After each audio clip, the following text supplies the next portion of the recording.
2장 우선 봅시다. 2장 5절부터 한번 볼게요.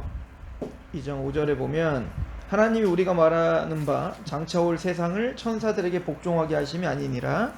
그러나 누구인가가 어디에서 증언하여 이르되 사람이 무엇이기에 주께서 그를 생각하시며 인자가 무엇이기에 주께서 그를 돌보시나이까. 이 다윗이 고백한 거죠.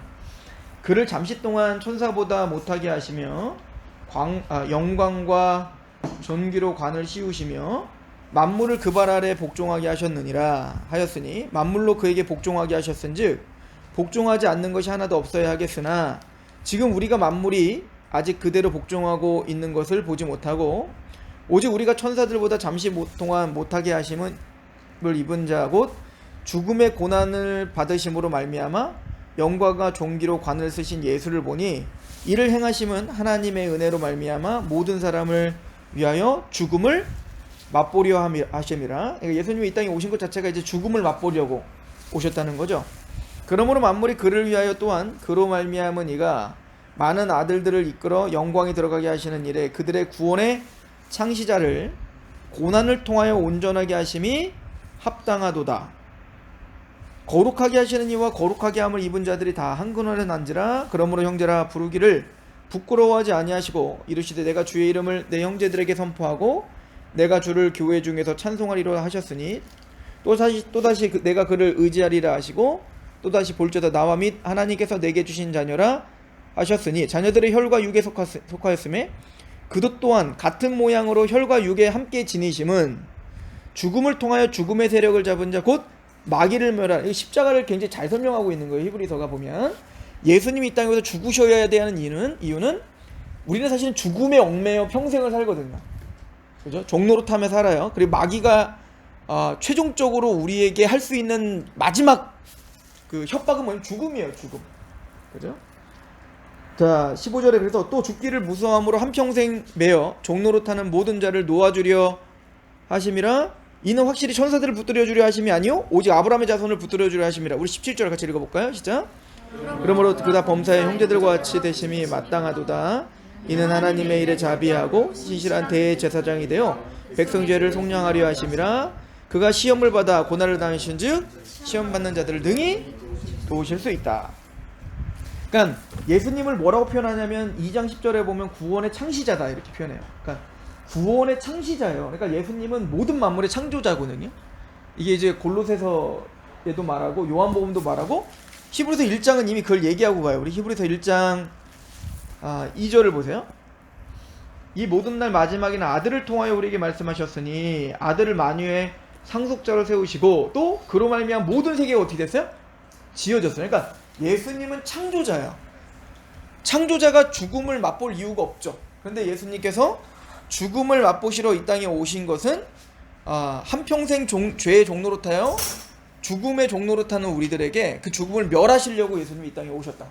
그러니까 이 땅에 오신 것부터가 사실은 고난의 시작이었고 시험을 당하셨다. 그리고 우리를 능히 도우셨다. 그러니까 지난주 우리 주일서 설교 때 그러니까 예수님의 구원의 이야기는 그냥 무미건조한 교리적인 이야기일 뿐만 아니라 하나님의 모든 감정과 모든 의지가 다 담겨 있는 이야기다 라고 하는 거죠. 그러니까 예수님께서 죄를 지은 우리가 사실은 큰 죄를 범한 우리가 부모님을 볼 수도 없는 처지가 됐다. 우리는 그 일을 해결할 수도 없는 능력이 없는 사람들이 분명한데 그때 부모님을 볼 수 없어서 방문을 걸어 잠그고 이제 막 부모님과 단절된 거죠. 이게 무슨 막 부모님이 싫어서가 아니라 그냥 내 죄책감 때문에 부모님과 단절되어 있는 그게 이제 아담의 상태였던 거예요. 하나님 앞에 따먹지 말라는 그 선악과를 먹음으로 말미암아 이제는 하나님을 숨잖아. 하나님께 숨잖아요. 그거는 하나님이 싫어서가 아니라 두려워서라고. 두려워서. 그럴 때 누가 먼저 말을 거냐면 하나님 먼저 말을 거는 거예요. 그죠? 말을 거는데도 아담은 자꾸 하나님을 피하죠. 멀어지고 피하려고만 한단 말이에요. 자, 그때 내가 너를 도와줄게 라고 말할 때 그러니까 예수님은 히브리서가 말하는 거는 체후를 하지 못하시니가 아니오 라고 하는 건 나 네가 힘든 거 다 알아. 네가 얼마나 두려운지도 다 알아. 네가 그 죄를 범할 수밖에 없는 그런 연약한 상태인 것도 내가 너무 잘 알아 라고 하는 거를 하나님 어떻게 하세요? 라고 우리는 그럴 수 있잖아요. 그죠? 주님이 어떻게 하셔요? 근데 예수님께서는 우리의 고통과 우리가 얼마나 지금 고난 중에 있는지 그 소리를 듣고 계시되, 그 듣는다는 게 뭐냐면 우리의 고통의 자리까지 오셔가지고 우리를 대신해 채찍에 맞고 십자가에 죽는 그 경우. 그러니까 하나님 그럴 이유가 전혀 없죠. 근데 하나님이 그럴 이유가 전혀 없는데 우리를 대신해서 우리가 당하는 그 고통보다 더 큰 고통을 당하심으로 우리의 마음을 체휼하시고 이해하시며 우리를 설득하시겠다는 거예요. 이게 십자가 사건이었던 거죠. 그죠? 그래서 예수님께서 빌라도에게 고난을 당하사라고 할 때 그 고난 당하사라고 하는 건 단순히 그냥 교리적인 무미건조한 이야기가 아니라 하나님이 진짜 몸을 확 낮추셔서 우리의 모든 감정과 의지와 생각과 그 모든 것들에 같이 동참하시고 계신다는 그 열심이 바로 예수님이 십자가에 죽으시는 거라고 성경은 가르쳐주고 있는 거예요. 그래서 우리 하이델베르그를 고백할 때에는 고난당하사라고 할 때 그 고난은 예수님의 전체 삶, 그죠? 우리를 대표해서 사신 그 전체 삶이 완전 고난의 연속이었다라고 하는 거죠. 자, 그리고 이제 그 정점이 이제 어디에 있는 거예요? 여기 보니까 특히 생의 마지막 시기에 모든 인류의 죄에 대한 하나님의 진노를 자신의 몸과 영혼에 짊어지셨습니다. 그분은 유일한 화목제물로 고난을 당함으로써 우리의 몸과 영혼을 영원한 저주로부터 구원하셨습니다. 지난주에 그 구영준 전사님이 오후 예배 때 설교를 하셨을 때 마지막에 그런 얘기를 하셨어요. 그러니까 예수님이 십자가의 죽으심으로 우리가 구원을 받았잖아요. 근데 우리는 사실 죄인이잖아요. 우리가 다 죄인인데, 이제 스가랴서를 갖고 얘기하셨는데, 사실은 공정하신 재판장이면 우리를 살리는 거는 공의롭지 못한 거예요. 공평하지도 않고요. 그죠? 그래서 그 스가랴서에 보면 이제 그 제사장 여호수아가 굉장히 이제 더러운 옷을 입고 있는 환상을 보여주면서 사탄이 이제 그 제사장을 하나님께 고소하는 거죠. 참소하죠. 이 사람은 죄인이다 이거죠. 근데 하나님은 그를 죄사해 주시는 거예요. 용서해 주시겠다는 거예요. 그러니까 사탄은 끊임없이 계속 항소를 하죠. 뭐라고? 이거는 불공평하다. 이건 공의롭지 못하다. 이거는 하나님, 이거는 말이 안 되는 얘기입니다. 하나님 율법도 모르시고 정말 이건 말이 안 되는 겁니다라고 이제 그 탄핵 상소를 계속 올리는 거예요. 그러면서 이제 구영준 전사님이 뭔 얘기를 하냐면, 하나님은 우리를 향한 그 탄핵 상소, 그 멸시, 어떻게 보면 하나님 공의롭지 못하다, 하나님 공평하지 못하다라고 하는 이런 끊임없는 이 참소를 우리가 당하는 건 마땅하죠. 여러분들, 사탄이 여러분들 죄인이요, 얘는 지옥 가야 돼요, 이거 기분 나쁘세요? 기분 나빠도 그거는 맞는 얘기야, 맞는 얘기. 그럼 우리가 마땅히 들어야 될 얘기란 말이에요. 그런데 죄 없으신 하나님이 그 참소를 아담이 타락하면서 예수님이 재림 때까지 계속 당하고 계시는 거예요. 지금도 계속 당하고 계신다는 것을 이제 강조를 했죠. 그러니까 제가 그 생각을 참 잘 못했었다가, 그러네, 계시록에 보면 밤낮 참사던 자 쫓겨나고 라고 말할 때 그 참소의 대상은 나라고만 생각한 거예요. 나. 얘가 죄를 졌어요. 하이가 죄를 졌어요. 얘는 지옥 가야 돼요. 이 참소. 근데 그거는 사실은 우리가 마땅히 받아야 될 참소라고. 근데 그 참소를 누가 대신 당하셨다는 거예요. 하나님이 거룩하시고 공의롭고 죄가 없으신 하나님이 우리가 당해야 될 모든 참소를 지금 누가 당하고 계시다? 하나님이 당하고 계시고, 그 참소의 대답이 뭐냐면 십자가였던 거죠. 그죠? 그 모든 공의롭지 못합니다, 당신은 의롭지 못합니다 라고 하는 그 하나님의 거룩성을 지금 부정하는 거잖아요. 그러니까 나를 살린다는 건 하나님의 거룩성, 공의로움, 이게 다 부정당하는 일이란 말이에요. 그런데 그 참소를 다 누구에게 쏟아 부은 거야. 우리가 마땅히 죽어 마땅한 거를. 그래, 너희들이 그렇게 만약 내가 잘못 판단했다, 그러므로 구종성 죽여야 된다, 지옥 보내자 하면은 하나님 깨끗하거든요. 근데 그거를 나를 살리기 위하여 자기 하나밖에 없는 아들에게 그 모든 참소의 저주를 다 퍼부어 주셨다. 이게 십자가 사건인 거죠.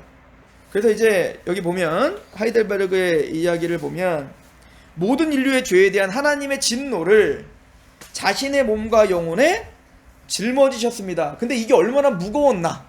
그러니까 그 죄의 값이 얼마나 무거운 것이었고 얼마나 비참한 것이었는지를 우린 사실은 몰라. 우리는 왜 모르냐면 첫 번째, 죄가 얼마나 하나님이 증오하는지를 몰라.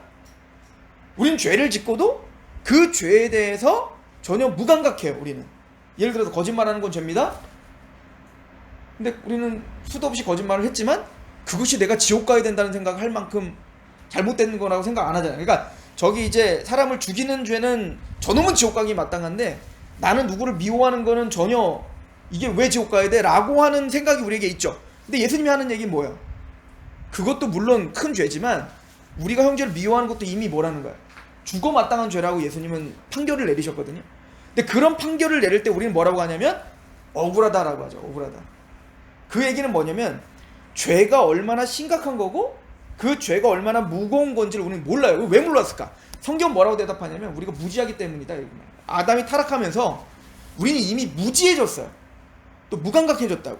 그래서 스스로 방탕에 방임하여 욕심대로 행하는 자가 됐기 때문에 모든 판단 기준이 내 중심이에요. 내 중심. 내 생각과 내 감정 중심이지 남을 배려한다고 말을 하더라도 사실은 그 남을 배려하는 게 사실은 객관적인 남을 배려하는 게 될 수가 없어요. 우리 모두 다 삐뚤어져 있기 때문에.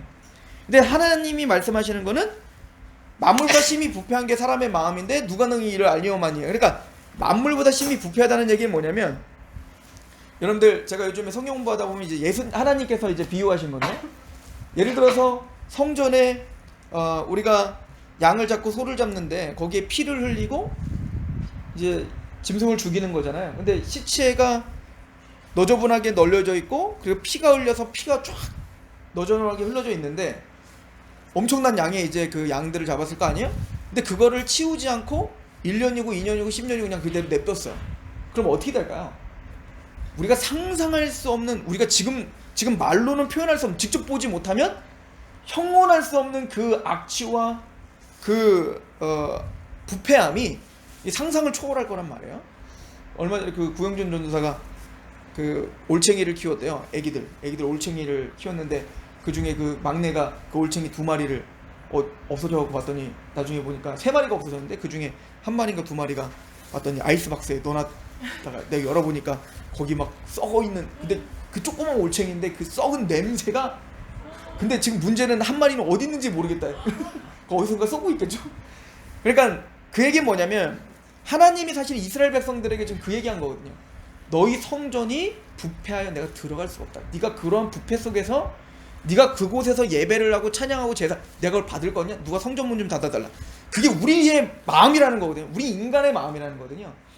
그러니까 그런데 만물보다 심히 부패한 게 사람의 마음이에요. 그러니까 썩어가는 시체보다 더 부패한 게 우리 마음이라는 얘기예요. 그런데 중요한 건 우리는 누가 능히 이를 알려면 성경이 말하는 건 기본적으로 죄의 개념이 뭔지를 우리는 모르는 거죠.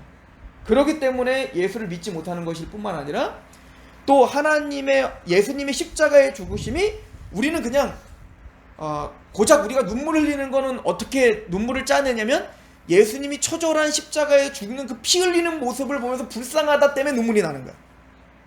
그거 외에는 우리가 왜 예수님의 십자가의 죽음이 이렇게 슬픈지를 잘 모르는 거죠. 근데 성경에서 진짜 말하는 건 예수님이 십자가를 짊어지고 올라갈 때 여인들이 울어요. 그때 이제 예수님 뭐라고 하냐면 너희들은 나 때문에 울지 마라 이렇게 말을 해요. 너희 자식을 위해 울어라. 이게 무슨 얘기죠?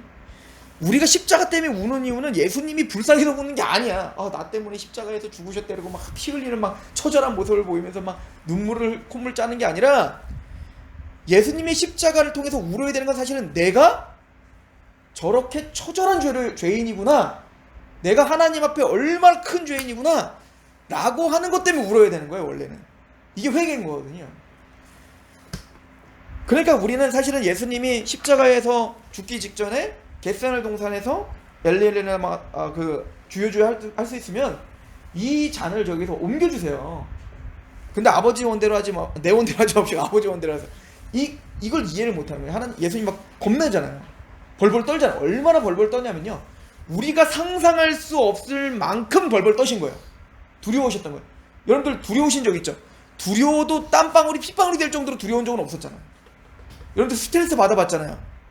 스트레스를 받으면 사실은 진짜 어지럽거든요. 막 어지러울 정도로 막 힘이 쭉 빠지고 그런 스트레스가 오거든요. 겁이 나면. 예를 들어 저는 이제 암 수술을 했기 때문에 뭔가 암에 대한 어떤 좀 그 긴장감이 좀 있어요. 근데 예전에 제가 대변을 넣었는데 거기 막 피가, 근데 이게 굉장히 검정색 너무 강한, 그래서 제가 이제 그때는 이거 대장암이다, 이게 혼자 딱 결론을 내리고, 그러면서 이제 우리 아내와 내 자녀들이 이제 홀로 남는다는 생각 가운데 하루 종일 식음을 접하. 그때부터 갑자기 막 어지러워. 너무 힘들어서 이 스트레스가 내 몸을 정말 축나게 해요. 막 겁나게 하고. 이 두려움이거든요. 스트레스거든요. 근데 예수님은 그게 얼마나 스트레스가 컸는지 땀방울이 핏볼에 나도록 스트레스를 받았다는 거예요. 이 땀방울이 핏볼에 나는 거는 한 가지밖에 그럴 일이 있지 않는데, 식은땀이 나죠. 식은땀이 나는데 심한 스트레스를 받으면 모세혈관이 다 터져버린대요. 그래서 피가 섞여서 나온대요. 근데 그럴 일은 거의 없대요. 이 의학적으로는 가능하지만 그럴 만한 스트레스를 받는다는 건 거의 불가능하다. 근데 예수님은 그런 스트레스를 우리가 받을 수 없는 전 인류의 죄의 스트레스를 받으신 거야. 근데 예수님이, 우리는 고작 상상할 수 있는 건 뭐야? 예수님 채찍 맞는 게 힘든가 보다. 십자가 달리는 게 그치 얼마나 아프시겠어. 예수님 불쌍한, 이거밖에 우리는 예수님이 사실 공생의 기간 동안에 제자들한테 부탁하신 적이 없어요. 그냥 예수님이 그냥 알아서 처리하셨지. 폭풍우가 치는데도 두려워하시지 않는 예수님인데요. 뭐 폭풍우가 쳐도요 제자들이 너무 두려워했지만 예수님이 일어나고 왜 이렇게 두려워하냐, 그렇게 담담하셨던 예수님인데, 그래 예수님의 못자국과 창자국과 채찍이 너무 두려워가지고 벌벌 떤다는 게 사실은 이해가 가지 않잖아요. 근데 그 이유가 뭐냐면 죄가 뭔지를 우리는 모르기 때문에 예수님의 고통을 이해하지 못하는 거예요. 예수님이 진짜 고통스러워했던 거는 죄로 인하여 하나님과의 단절을 힘들어하셨던 거거든요. 그래서 예수님이 십자가에서 가상 7원이라고 할 때 마지막 말이 뭐였어요? 다 이루었다. 근데 다 이루었다라고 말씀하시기 전에 예수님이 뭐라고 하냐면 엘리엘라마 사박단이에요. 그러니까 왜 나를 버리십니까? 이게 가장 힘든 거였거든요. 죄로 인하여 하나님과 단절되는 거, 죄로 인하여 이제는 하나님이 나를 싫어하게 된다는 거, 나를 증오하게 된다는 거. 그럼 우리가 그런 질문을 하잖아요. 우리 지난주에 그 질문 했었나? 예수님은 우리 성경 공부할 때 어른들이 그런 질문했던 것 같아요. 예수님은 사실은 그런 그 십자가에 죽으셨다가 3일 만에 부활할 걸 아셨을 거 아니에요. 근데 뭘 이렇게 두려워? 그렇잖아요? 어차피 죽었다 다시 살아나실 건데 뭐. 그래도 우리는 십자가 뭐 이렇게 불쌍해? 어차피 사실 건데. 그렇죠, 사셨으니까. 그러니까 이런 질문들이 왜 나오는 거냐면 하나님과 단절이 뭔지를 이해를 못하는 거예요. 그러니까 예수님은 3일 동안 하나님과 단절되는데요, 영원조부터 영원까지 단절된 적이 없어요. 예수님은 한 번도 단절된 적이 없어요. 여러분들 우리 심판을 명할 때 예수님 예화를 하시면서 맨 끝에 그 악한 자를 지옥에 간다라고 말할 때 뭐라고 항상 얘기하죠? 어두운데 내쫓기어 이를 갈미 있을 거다라고 하잖아요. 그게 얼마나 큰 고통을 상징하는지, 이게 단절을 말하는 거예요. 단절. 무슨 얘기냐면, 여러분들 어린 아이가 한 4살짜리 어린 여자아이가 있어요. 예를 들어 우리 하율이가 딱 그래. 하율이가 만약에 내가 누군가에게 맡겼더니 이 사람이 아기가 너무 우니까 화가 나가지고 화장실에다가 불을 다 끄고 완전히 암흑 속에 가둬놓고 하루 종일 가둬놨다고 해봅시다. 이 아이는 어떻게 될까요? 상상할 수 없는 두려움이 엄습해올 거라고요. 하율이는 정말 내가 봐도 한 몇 초만 어두워도 자지러지거든요. 근데 하루 종일 그 어두운 데서 갇혀있다는 거는 상상할 수 없는 두려움이 엄습해올 거란 말이에요. 근데 즉 이게 뭐냐면 단절된 거예요. 단절. 빛과도 단절되었고 부모와 단절되었고 어떤 도움과도 단절된 상태가 이 아이에게는 심각한 공포를 자아내는 거예요. 근데 하나님이 우리를 어두운 데 내쫓기어 이를 갈미 있으라 라고 하는 것은 뭐냐면 그런 하나님의 빛과 하나님의 어떤 은혜 속에서 완전 단절되는 걸 말하는 거예요. 그래서 이제 마지막 심판에 보면 항상 심판의 이미지를 그릴 때 뭐라 하면 해가 어두워지고 달이 핏빛이 되고 하늘에 별들이 다 떨어진다, 이렇게 항상 이야기하죠. 뭐냐? 암흑이 된다는 거예요. 암흑. 즉 무슨 얘기냐면 이 태양과 달과 빛은, 이 별은 낮에는 태양을 비추어 하나님의 은혜의 빛을 비추어 하나님의 은혜의 어떻게 보면 상징적인 대표예요. 그러니까 태양이라고 하는 건 단순히 빛만 하는 게 아니라 그 빛에는 모든 에너지와 생명이 다 담겨 있는 거예요. 그 태양 때문에 우리는 살고 있는 거예요. 그 태양 때문에 모든 생물은 소생하는 거란 말이에요. 그래서 낮에는 태양이 지키는 거고 밤에는 달이 지키는 거예요. 별들이 지키는 거란 말이에요. 근데 태양과 별과 이 달이 없어졌다는 건 뭐냐면 하나님의 일반 은총이, 이건 악인이나 선인이나 하나님이 다 주신 은혜잖아요. 그 일반 은총이 완전 없어지고 암흑이 되는 게 저주고 심판이에요. 그러니까 왜 계시록에 보면 모든 빛들이 없어질까 이렇게 이야기하는 건 뭐냐면, 사람들은 너무 재밌는 건 옛날부터 그래서 태양이나 달과 별을 숭배했죠. 왜냐면 그게 생명의 근원이라고 생각을 하니까. 근데 재밌는 건 하나님이 하나님의 빛 대심, 하나님의 은총, 하나님의 은혜를 알게 하기 위해서 뭘 만드신 거예요? 태양과 달과 별을 만드신 거예요. 근데 사람들은 그걸 만드신 은혜의 근원이신 하나님을 숭배하는 게 아니라 이제 하나님을 볼 수 없게 된 무지함 때문에 뭘 숭배해요? 하나님이 은혜로 주신 태양과 달과 별을 숭배한다고요. 이게 너무 유치해 보이죠? 현대사회는 달과 태양과 별을 숭배하지 않으니까.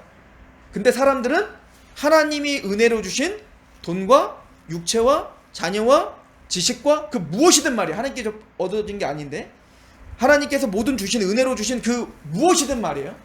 그것을 숭배해요. 그걸 하나님처럼 여기죠. 그러면 저주는 뭐냐면, 인간에게서 저주는 뭐냐면 내가 인생의 소망이 이거라고 생각하는 거 걷어가시는 겁니다. 그럼 살 이유가 없죠. 두려운 거예요.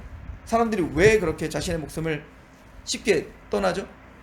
이게 인생의 목적을 생각해 그게 없어져 버리면 인생 포기해버리는 거 아니에요? 그러니까 우리 인간은 그렇게 하나님이 인생의 목적이어야 되는데 하나님이 인생의 목적이 아니라 하나님이 주신 무엇인가를 의지하고 집착하고 그걸 신으로 만들며 살아요. 그래서 가장 큰 하나님이 그런 마지막 심판은 뭐냐면 하나님이 주신 모든 은혜를 싹 다 걷어가시는 거예요. 우리에게 주신 모든 일반 은총을 싹 걷어가는 그 대표적인 상징이 해와 달과 별을 없애는 겁니다. 그죠? 그럼 보세요. 이 땅의 것을 소망으로 살고 있는 사람들이 있어요. 근데 그 소망이 없어지면 그게 저주죠. 그런데 우리가 만약에 하나님을 소망하며 살았다면 이 땅의 소망이 없어지고 진짜 하나님, 우리가 진짜 소망하는 하나님을 소망을 하는데 우리는 직접 못 만났잖아. 근데 이 땅의 것이 싹 없어지고 그 소망을 진짜 만나게 돼. 그럼 그거는 뭐야? 우리에게는 진짜 축복이죠. 이 그림을, 이 이미지를 계시록은 어떻게 이야기하냐면 마지막 심판에 해와 달과 별을 싹 없애면서 계시록의 새하늘과 새 땅에는 뭐라고 하냐? 태양과 달이 없어요. 저주죠, 세상에겐. 그런데 거기서 뭐라고 말하냐면 태양과 달의 비침이 쓸데없다. 왜? 하나님과 어린 양이 우리의 빛이시다 라고. 그러니까 마지막 심판은 죄인들에게는 두려운 심판이지만 우리에게는 뭐죠? 기쁨이고 소망인 거야. 그 이야기를 그렇게 계시록은 풀어가는 겁니다. 자, 그래서 예수님이 십자가에 죽으신 그 이야기는 3일 동안 죽으셨지만 그 하나님과의 단절, 그러니까 하나님과 한 번도 단절돼 본 적이 없는 그 하나님이 예수님이 하나님과 단절되시는 거예요. 이 고통이 사실은 채찍이 맞으시고 십자가에 못을 박히시고 영원한 불못에 던져지는 것보다 사실은 예수님 더 큰 고통이었다라고 하는 것을 이야기하는 거예요. 그러니까 우리가 사실은 지옥불에 던져지는 게요, 불에 탈까봐 사실은 두려운 게 아니고요. 진짜 두려운 건 우리가 외롭게 내던져져 있다라고 하는 공포가 영원히 있는 거예요. 거기서 헤어나올 수 없는 고통이 우리를 계속 압박하는 그 고통이 있을 거예요. 그거를 이제 맛보신 것이 바로 예수님의 십자가였다. 그래서 우리가 당할 모든 저주를 예수님께서 홀로 담당하신 거예요. 우리 하이델베르그에 보면은 그분은 유일한 화목제물로 고난을 당함으로써 여기 모든 인류의 죄에 대한 하나님의 진노를 죄의 몸에 영혼에 짊어지셨다라고 풋노트 1번이 써있죠. 그리고 1번에 그 구절을 보시면 1번을 보지 말고요. 그 3번으로 가보세요. 풋노트 3번에 보면 갈라디아 3장 13절 있죠? 네. 우리 그거 한번 봅시다. 같이 읽어볼게요. 시작. 그리스도께서 우리를 위하여 저주를 받은 바 되사 율법의 저주에서 우리를 속량하셨으니 기록된 바 나무에 달린 자마다 저주 아래 있는 자라.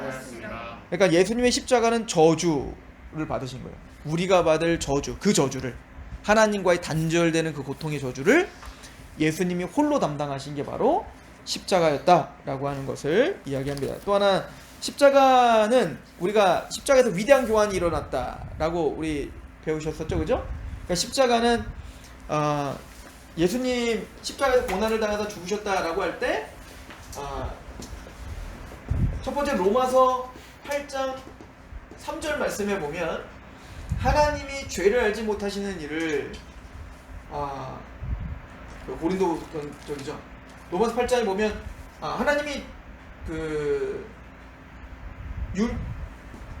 율법이 육신이 연약하여 할 수 없는 그것을, 즉 우리는 죄인이기 때문에 하나님의 율법을 다 지킬 수 없다는 얘기예요. 하나님의 율법을 다 지킬 수가 없어요. 그래서 율법이 육신이 연약하여 할 수 없는 그것을 하나님은 하시는, 하나님밖에는 율법을 다 이루어 하나님의 의를 만들 수 없어요. 우리 인간은 절대 하나님의 의를 못 만들죠. 하는 것마다 우린 죄니까. 그래서 율법이 육신이 연약하여 할 수 없는 그것을 하나님은 하시는데 죄 없으신 그의 아들을 죄 있는 육신의 모양으로 보내어 육신의 죄를 정하셨다. 이 얘기는 뭐라고 했죠? 우리가 지금까지 지었던 모든 죄들을 예수님께서 육신으로 오셔서 우리의 죄를 가지고 가신 거예요. 십자가. 그러니까 우리가 십자가의 고난을 믿는다는 건 우리가 예수 그리스도께서 화목제물이 되셔서 과거와 현재와 미래의 모든 죄를, 우리가 담당해야 될 모든 그 두려운 죄를 예수님께서 십자가에서 담당하셨습니다. 즉 전가되었습니다 라고 믿는 거예요. 그래서 이걸 설명하기 위해서 구약시대에 뭐가 필요했던 거예요? 제물이 필요했던 겁니다. 안수하여 죄인의 죄를 짊어지고 우리를 대신하여 죽는 양이 필요한 겁니다. 여러분들 그 제사를 드릴 때에는 양을 누가 잡느냐면 제사장이 잡는 게 아니에요. 우리가 잡는 거예요 원래. 그러니까 내가 키우던 가장 귀한 양을 한 마리를 데리고 가야 돼. 어린 양을 데리고 가서 뭐까지 우리가 다 해야 되니까 좀 험한 일은 다 죄인이 해야 되는 거야. 제사장은 그냥 깔끔하게 이제 제사 드리는 일을 하는 거고. 그러니까 어떻게 보면 죽이는 거, 갈라서 거기는 모든 내장을 다 끄집어내고, 그러니까 하면서 막 피투성하게 되겠지 나도. 그걸 하면서, 그걸 직접 하면서 뭘 생각해야 되는 거야. 이 비참한 이 상황을 내가 맞아야 된다는 걸 깨달아야 됐던 거야. 내가. 그죠? 그걸 끄집어내면서 내가 바로 이런 죽어 마땅한 죄인입니다. 그리고 그 양의 안수를 하는 거잖아. 안수를 하고 그 양이 올라가요. 그 번제단이라는 그 원어로 직역을 하면 올라가다 라는 뜻이거든요. 그러니까 이 죄가, 내 죄를 짊어진 이 양이, 이 처절하게 죽임당한 양이 올라가는 거야. 거기서 불태워지는 거예요. 그리고 그 불태워진 그 연기가 하늘로 올라가는 거예요. 하나님께 영광이 되면 올라가는 거거든요. 그래서 번제단이 올라가다라는 뜻이에요. 그걸 보면서 내가 사실은 십자가에 올라가야 되는 거야. 근데 나를 대신하여 예수님 십자가에 죽으시고 그 십자가 상황에서 이루신 하나님의 의가 하나님께 올라가 나에게 주어지는 거란 말이에요. 그러니까 뭐예요?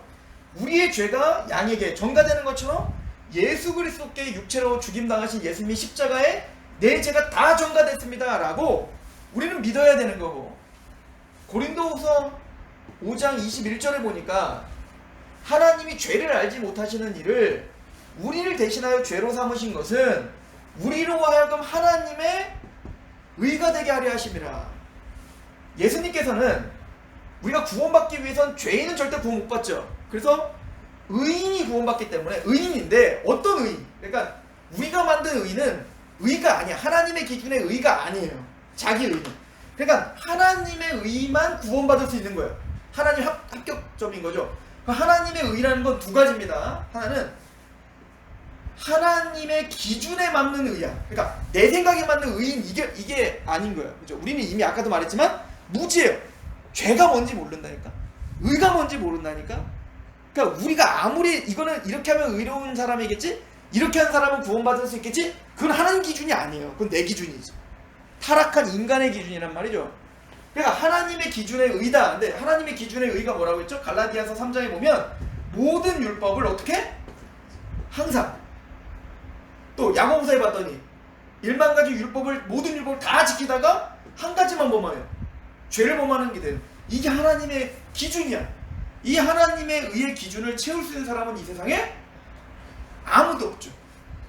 그런데 이 의를 만들어내야 돼. 근데 이거는 율법이 육신이 연약하여 우리가 육신이 연약하 할 수 없다. 그래서 하나님이 죄를 알지 못하시는 일을 우리 대신해서 죄를 삼으신 것은 예수님이 십자가에서 죽으면서 히브리서에 뭐라고 했어요? 우리가 똑같이 시험은 당하신 일인데 죄는 없다. 하나님이신 예수님밖에는 의를 이루어낼 수 있는 사람이 있다 없다? 없다. 그래서 예수님이 이 땅에 육체로 이 땅에 오실 수밖에 없는 이유는 뭐다? 의를 만들어야 되는데 그 어떤 누구도 의를 만들 수 없어? 의를 만드시러 오신 거야. 왜? 그게 있어야 우리가 구원받고 죽음을 멸할 수 있으니까. 그래서 예수님이 십자가에서 죽기까지 복종하신 거죠. 33년 동안 한 번도 율법을 범한 적이 없으신 유일한 하나님이시죠. 인간이신 거예요. 그리고는 마지막 말씀 뭐였어? 다 이루다. 뭘 이루신 거다? 하나님의 온전한 의를 이루신 거다. 그리고는 이제 고린도후서 5장 21절에 하나님이 죄를 알지 못하시는 일을 우리를 대신하여 죄로 삼으신 것은 우리로 하여금 하나님의 의가 되게 하려 하심이라 이렇게 말하는 거예요. 그래서 빌립보서에 우리가 가진 의는 율법의 행함으로가 아니라 예수 그리스도를 통해서 우리에게 받은 의다 이거예요. 로마서도 말하죠. 그래서 차별이 없고 은혜로 받은 의인 것을 강조하는 거죠. 이걸 위해서 예수님이 십자가, 그러니까 우리가 예수님의 십자가의 고난을 믿는다는 건 빌라도의 고난을 받아 십자가에 죽으셨습니다를 믿는다는 건 역사적으로 예수님이 그런 일이 있으셨습니다를 믿는 게 믿음이 아니라 그 의미를 믿는 거예요. 그죠? 예수님이 고난을 받아 십자가에 못 박혀 죽으시고 라고 할 때 우리의 죄가 예수님께로 다 담당되어 내가 죽어야 되는데 내 죄가 그만큼 하나님이 미워하시며 증오하십니다를 알고 그리고 예수님이 십자가에서 다 이루신 하나님의 의, 그 순종하심, 우리와 똑같이 성정을 가지시고 힘드셨지만 고난을 당하시면서 채찍이 맞으시면서 우리를 위하여 이겨내시어 마침내 얻어낸 그 하나님의 의를 우리의 것으로 간주해 주시는 그 예수 그리스도의 십자가의 죽음을 나는 믿습니다 라고 이야기를 하는 거예요. 그리고 부활은 어떤 의미가 있었죠? 부활. 3일 만에 우리가 부활하셨습니다 라고 할 때 간단히 얘기해보면 저랑 이거 많이 성경 공부했으니까 제사장이 제사 지낼 때 대속제일 날이 있다고 했죠. 대속제일 날. 대속제일 날은 어떻게 해야 된다? 번제단에서 물두멍 그리고 이제 성막 제 안쪽에 지성소까지 들어가서 누가 대제사장이 들어가서 드리는 제사 1년의 모든 죄를 씻는 거예요. 그 제사가 바로 대속제일이거든요. 보통 이제 죄 지을 때마다 제사를 지내야 돼. 근데 제사를 지내도 이게 기억나는 죄도 있고 그러니까 뭔가 심각한 죄가 있을 때 딱 가져가는 거거든요. 근데 죄가 안 씻음 받은 게 더 많을 거 아니에요. 그걸 한꺼번에 씻는 게 바로 대속제일입니다. 그러니까 예수님의 완벽한 죄사함을 상징적으로 보여주는 사건이 대속제일이거든요. 근데 그때는 대제사장이 양을 잡아서 어디까지 들어가서? 지성소까지 들어가야 되는데 이 지성소까지 들어가서 드리는 이 제사에 대제사장의 옷 밑에는 이제 방울이 달려있고 끈을 묶고 들어간다는 거잖아요. 왜? 여기서 제사장자 대제사장이 어떻게 될 수 있다? 죽을 수 있다. 왜 죽은 거예요? 하나님의 율법대로 드리지 않았기 때문에 죽은 거예요. 대제사장이 정결의식을 해야 되는데 제사장이 죄가 있어. 정결의식을 잘 못했어. 그럼 죽어. 제물을 준비했는데 제물이 합당치 않으면 죽어. 이곳에 가서 여러 가지 법칙이 있어요. 드리는 제사 법칙이 있죠. 그 하나라도 어기면 죽어요. 그럼 만약에 대제사장이 죽어버렸어. 그러면 대제사장이 아닌 사람이 여기 들어가면 죽으니까 시체를 빼내야 되는데 어떻게 빼내는 거야? 끈으로 빼내려고 끈 묶고 들어가는 거죠. 만약에 대제사장이 죽어버렸다면 이 얘기 뭐야? 지금 이 드려지는 제사는 하나님 받으셨다 안 받으셨다? 안 받으신 거야. 근데 만약에 대제사장이 살아 나왔어. 그럼 뭐죠? 하나님은 이 모든 제사를 받으셨고 죄사함이 일어난 거죠. 마찬가지로 예수 그리스도께서 십자가에 죽으시는 것으로 끝난 게 아니라 끝났다면 우리는 여전히 죄가 있는 거야. 근데 예수님이 부활하심으로 말미암아 우리를 위한 대속 제사가 온전히 하나님 받으셨고 우리가 이제 죄인이 아니라 의인이 되었다라는 확증이 뭐냐면 부활인 거예요. 자, 고린도 전서 15장 가보세요.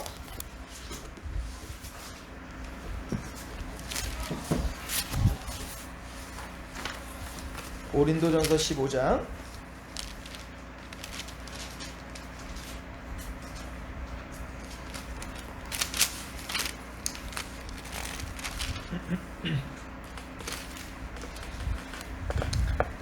자, 15장 3절. 내가 받은 것을 먼저 너에게 전하였노니 이는 성경대로 그리스도께서 우리 죄를 위해 죽으시고 장사 지낸 바 되셨다. 성경대로 사흘 만에 다시 살아나사 게바에게 보이셨고 후에 12 제자들에게 나타나셨다. 이걸 우리는 그래서 부활장이라고 하잖아요. 그죠? 15장에. 자, 10절 보세요.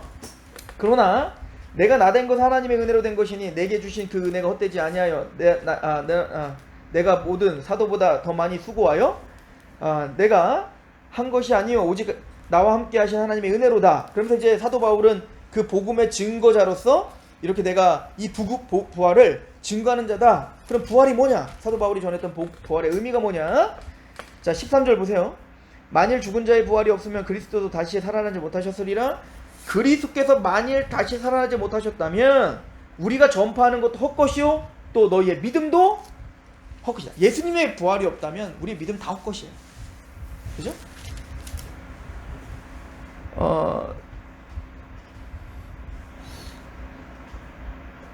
우리 17절도 한번 같이 읽어볼까요? 시작. 그리스도께서 다시 살아나신 일이 없으면 너희의 믿음도 헛되고 너희가 여전히 죄 가운데 있을 것이다. 그러나 예수님이 부활하셨습니다. 그러므로 우리의 믿음, 우리의 죄사함을 받았다라고 하는 그 믿음이 확실한 것을 확증하는 게 뭐냐면 예수님의 부활이었던 거야. 자, 로마서를 봅시다. 로마서 그래서 4장은 이렇게 이야기를 하죠. 4장 24, 25절 한번 같이 읽어봅시다. 4장 24절, 25절 시작. 의로 여기심을 받은 우리도 위함이니 곧 예수 그리스도 주를 죽은 자 가운데서 다시 믿는 자니라.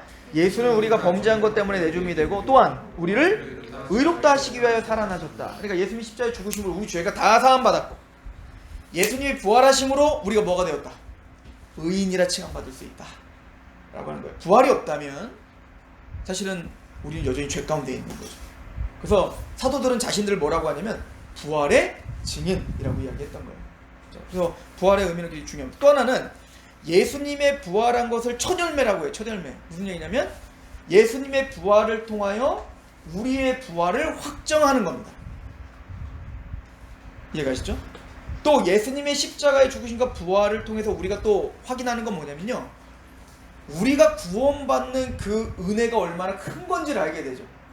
이건 에베소서 1장이 하는 얘기예요. 제가 지난번 성경 공부나 또 우리 설교할 때도 많이 찾아봤는데 예수님의 부활을 믿는 사람들은 사도 바울은 이렇게 연결을 짓죠. 우리 에베소서 1장을 가보시면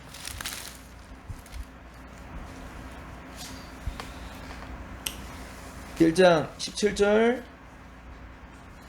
우리 주 예수 그리스도의 하나님 영광의 아버지께서 지혜와 계시의 영을 너희에게 주사 하나님께서 하나님을 알게 하시고 너희 마음에 눈을 밝히사 그의 부르심의 소망이 무엇이며 성도 안에 그 기업의 영광의 풍성함이 무엇이며.